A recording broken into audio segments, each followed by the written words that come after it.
ভেনেজুয়েলায় শত বছরের ইতিহাসে সবচেয়ে শক্তিশালী জোড়া ভূমিকম্পে এক ভয়াবহ মানবিক সংকট তৈরি হয়েছে।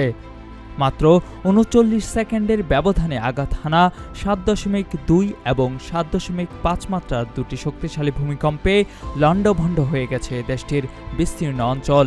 ১৯০০ সালের পর দেশটিতে এটিকে সবচেয়ে শক্তিশালী ভূমিকম্প বলছে মার্কিন ভূতাত্ত্বিক জরিপ সংস্থা ইউএসজিএস।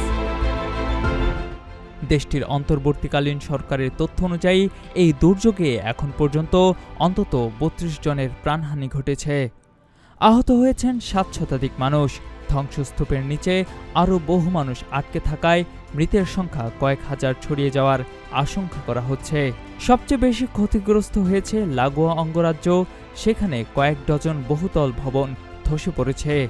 দেশজুড়ে জরুরি অবস্থা জারি করা হয়েছে।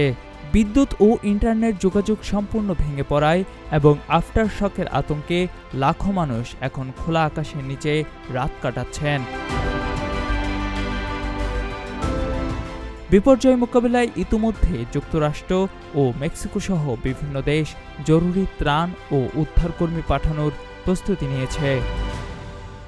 কুমিল্লার কাগজ, নিউজ ডেস্ক।